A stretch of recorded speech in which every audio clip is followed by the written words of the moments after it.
Sebenarnya kalau kita melihat the root cause, keadaan negara kita yang sehingga pada hari ini rakyat di negara ini, bukan hanya rakyat di negara ini, malahan pimpinan dunia tidak begitu yakin tentang kestabilan politik di negara ini.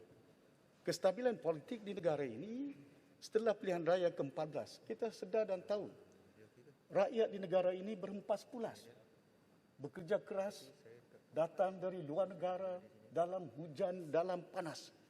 Sehingga kita berupaya untuk membentuk satu pemerintahan yang baru. Reform kerajaan untuk membolehkan supaya pemerintahan itu akan dapat meletakkan negara ini di landasan yang sepatutnya. Tapi malangnya, kita selaku ahli yang berhormat dan pimpinan di negara ini, yang menjadi pimpinan, melahirkan contoh dan nilai-nilai kehidupan kita berpolitik yang kita katakan there's no good values in how not only we execute our responsibility as member of parliament, as a leader of a party. Oleh kerana apa? Kita melihat kerangka yang ada. Mandat rakyat bukan hanya persoalan lompat-melompat. Peralihan yang berlaku di negara ini. Dan kita lontarkan selaku barisan pembangkang pada hari ini sebelum itu menyatakan Sheraton Move. Kita kuasa yang ada diberi mandat oleh rakyat. Stolen mandat itu. Yes, kita akui betul. We agree. And yet, now we are working with them. We sign memorandum with them.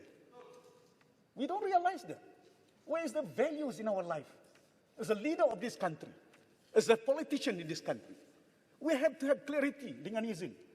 Dari segi nilai kehidupan kita, kuasa yang diberi mandat. Kerana itu rakyat pada hari ini, the root cause was instability because of that.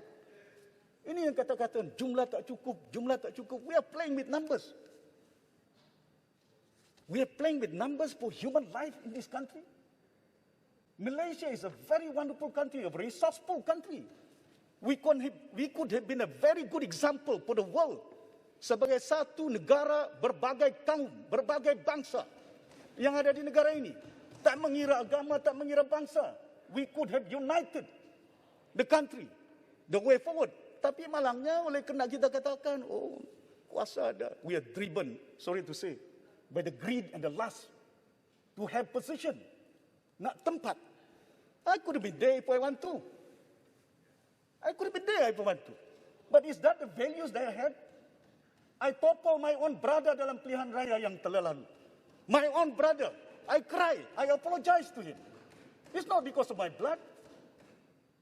I was representing a president of the party. I'm not thinking about my blood. Bukan pasal darah saya. Bukan pasal diri saya. Tapi kita mementingkan negara. Kita mementingkan rakyat. Adakah dengan kita mementingkan rakyat tanpa kita tanda tangan, maka kita tak pentingkan rakyat? Adakah kita bila kita tak tanda tangan, kita tak pentingkan negara kita? Kita boleh berbahas di parlimen.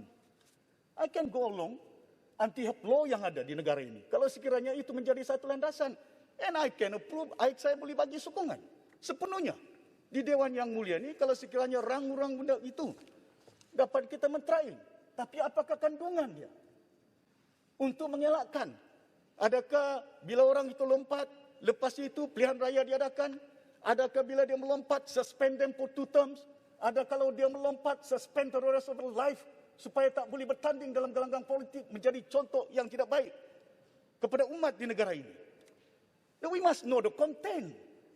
Dan ini landasan kita wakil rakyat dah angkat sumpah depan di Dewan Yang Mulia ini untuk berkhidmat kepada rakyat dan negara kita. Tapi malangnya kita tak berkhidmat.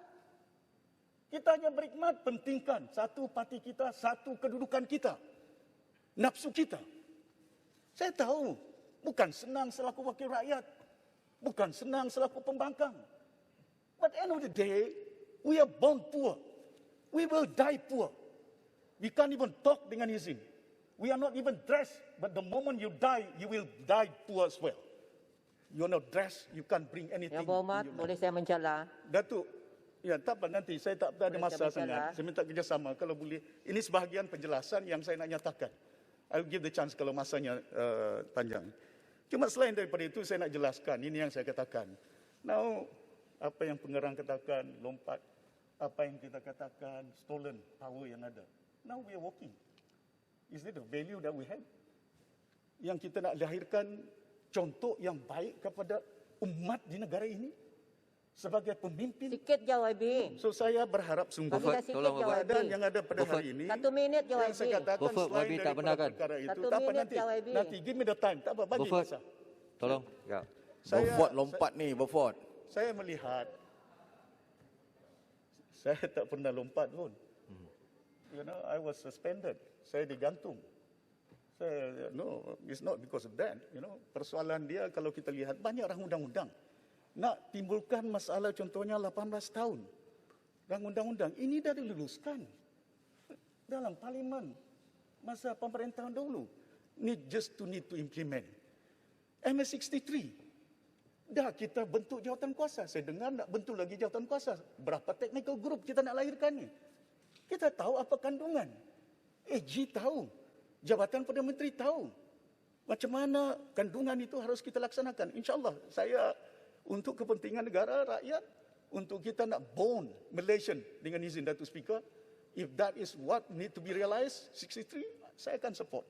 Tapi tidak berarti kalau kita tak tanda tangan, maka ini akan menjejaskan unity. Yeah, I don't want end of the day, if the government of the day fail, and I sign that memorandum, I also fail. Rakyat akan melihat kita tentang bagaimana kedudukan pemerintahan negara ini.